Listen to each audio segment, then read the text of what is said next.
Oi, boa tarde, eu sou a Thalita, eu sou aluna do mestrado de Empreendedorismo e Inovação da FEA USP e faço parte da turma de Finanças Empreendedoras, que é responsável por essa websérie Startup Finance.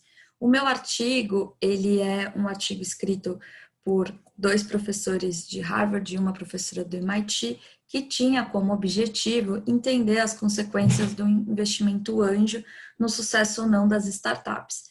Ele é um artigo que foi publicado em 2014, ele teve algumas revisões e ele já foi citado por mais de 380 outras publicações. Ele teve uma relevância muito importante porque ele foi um dos primeiros a estudar o impacto realmente de um investimento anjo nas startups, uma vez em que a literatura, segundo os autores, foca muito nas venture capitals e no private equity. Então, com esse objetivo de entender melhor o financiamento anjo, eles traçaram 3 objetivos para o artigo. A primeira era identificar se tinha uma correlação entre o investimento anjo com uma maior sobrevivência das startups. A segunda era se havia uma correlação entre o investimento anjo com esse sucesso. E a terceira era se ter uma rodada de investimento anjo ajudava ou não nas rodadas posteriores de captação. Então, com esses objetivos, eles decidiram olhar numa base de tempo para entender o sucesso ou não dessas startups. Então, não podia ser uma foto de um período, mas eles delimitaram um período maior de estudo.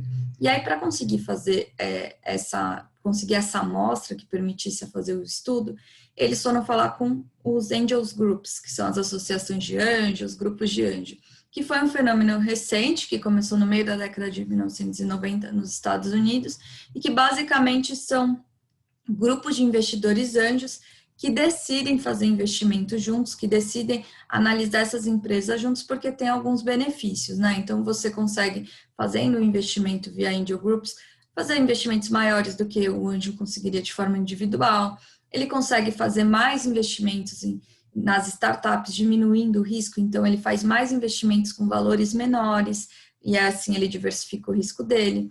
Ele compartilha esses gastos de diligência do investimento com outros investidores e também acaba possuindo uma maior exposição a startups que têm maior probabilidade de serem bem-sucedidas, né? Uma vez em que esses grupos têm já investidores anjos renomados, eles acabam tendo mais exposição a certas oportunidades. Então, a partir dessa introdução, eles escolhem 2 bases de dados. Uma é a Tech Coast Angels, que fica na Califórnia, muito voltada ali para o Vale do Silício, que tem mais de 300 investidores anjos, e muito foco de empresa low e high-tech, com investimento de até $1 milhão. Do outro lado, eles escolheram a Common Angels, que é muito focada no ecossistema ali de Boston, de startups. E aí, nesse sentido, enquanto a Tech Coast busca também empresa low-tech, a Common Angels só busca high-tech e com investimentos com um range maior, né, entre 500 mil e $5 milhões.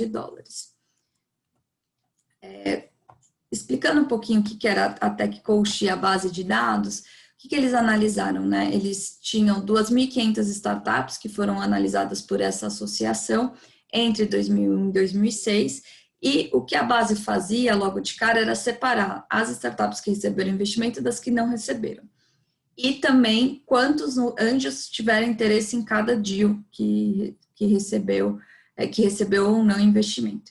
E aí era feita toda a análise do artigo foi feita a partir dessa seleção dos empreendedores, que considerava quantos anjos tiveram interesse, qual que foi o valor e tudo mais.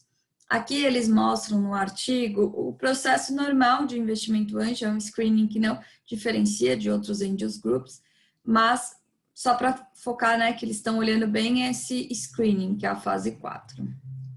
Então, para isso, eles conseguiram criar dessas 2.500 startups, eles queriam entender aonde você tinha pontos de diferenciação, então, aonde que estavam as principais descontinuidades que pudessem justificar um grupo ter recebido investimento e outros não. Então, eles olharam toda aquela base e colocaram 4 indicadores. Uma era o número de anjos interessados pelo aquele investimento, e aí, a partir desse número de anjos, quantas ventures capital, então nesse exemplo, por exemplo, quantos não receberam interesse de nenhum anjo? 1.640 startups, nenhum anjo ficou interessado daquelas 2.500. O quanto que tinha esse share compartilhado das ventures e quanto esse share foi a partir do investimento anjo, né?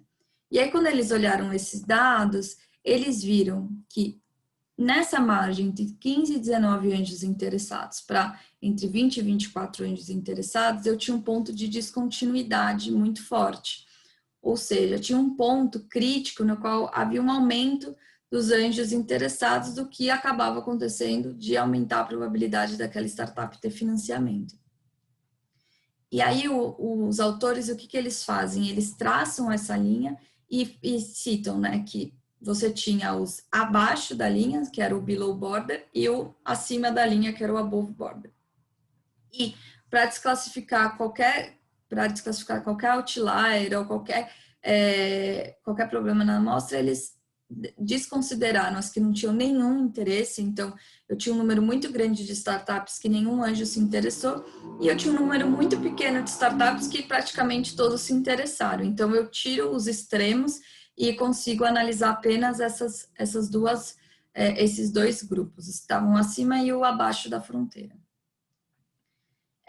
E aí eles começaram, a partir desse grupo, eles começaram a comparar, dentro da base de dados, aonde que tinha, né, os grupos que estavam abaixo e acima, onde eles eram convergentes e onde eles eram divergentes. E aí eles descobriram que os grupos eram super comparáveis em termos de características base, o tipo de indústria, o estágio de desenvolvimento, mas tinha uma diferença significativa dos investimentos anjo, dos que estavam acima ou abaixo. Então, quando você percebe que, né, nisso, né, a taxa de interesse era muito diferente e realmente tinha um efeito, eles entenderam que a base estava pronta para poder rodar os modelos estatísticos. Isso foi para a Tech Coast Angels.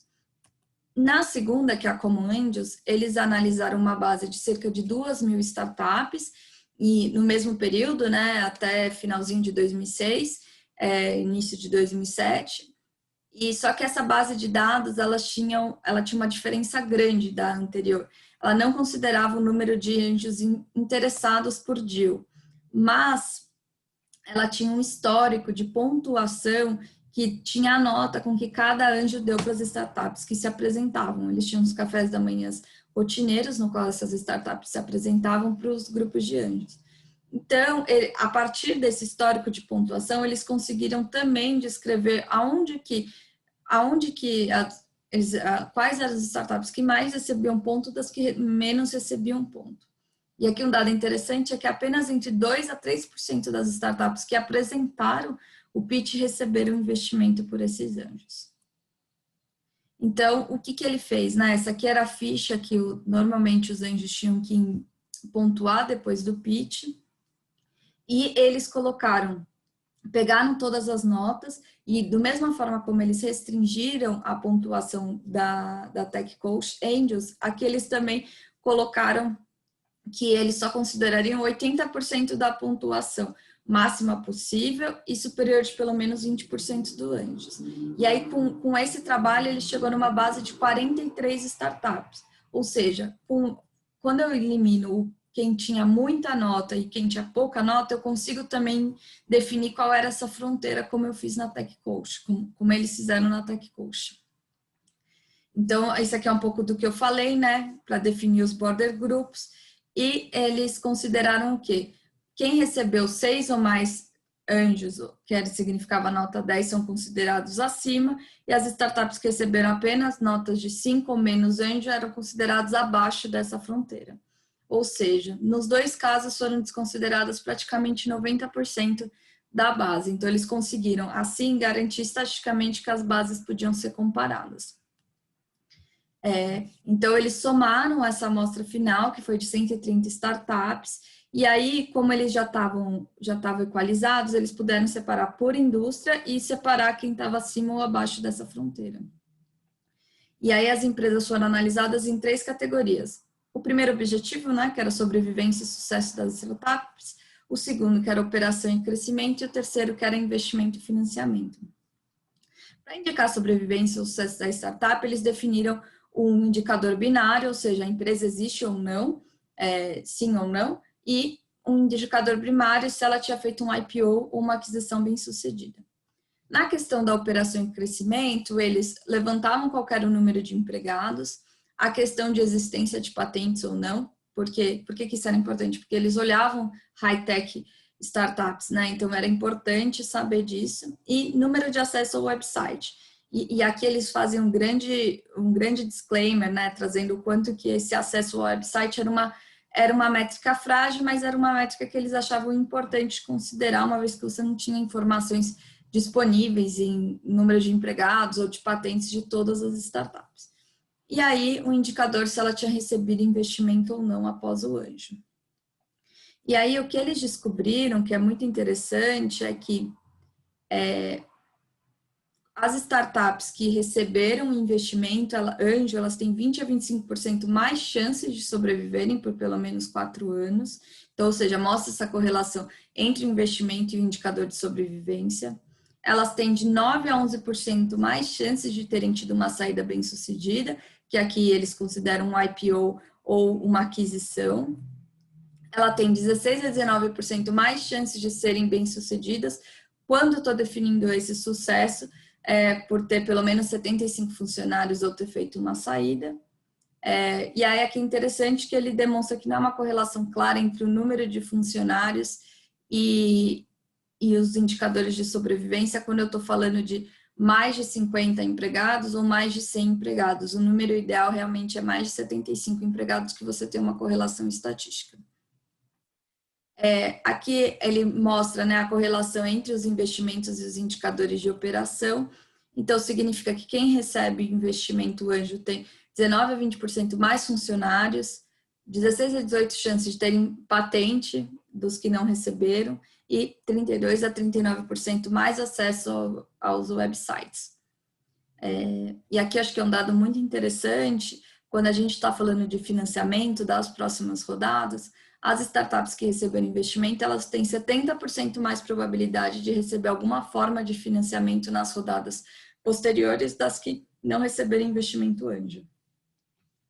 E aqui ele destaca um pouco isso, né? O quanto o Angel Group tem nas rodadas seguintes de investimento. E aí a conclusão desse artigo é que o nível de interesse dos investidores anjos nos deals é um fator importante na decisão final de investimento. Aqui eles até falam que parece uma decisão óbvia, mas uma conclusão óbvia, mas que eles acham importante comprovar por meio desse rigor estatístico. As startups que receberam investimento anjo têm maior probabilidade de serem mais bem-sucedidas do que as que não receberam. E o acesso a financiamento adicional não é essencial para o sucesso das startups que receberam investimento anjo, que estão logo acima do limiar, ou seja, aqueles que estão um pouco acima da fronteira. Mas quando a gente olha essa distribuição completa entre quem está muito acima da fronteira ou pouco acima da fronteira, você vê que tem uma probabilidade maior de investimento nas rodadas seguintes. E um achado muito bom que eles trazem é que os investimentos anjo, quando comparado com artigos que tentam mensurar o impacto da venture capital no sucesso das startups, eles performaram tão bem quanto as venture capitals. Então, era um pouco isso que o artigo queria apresentar.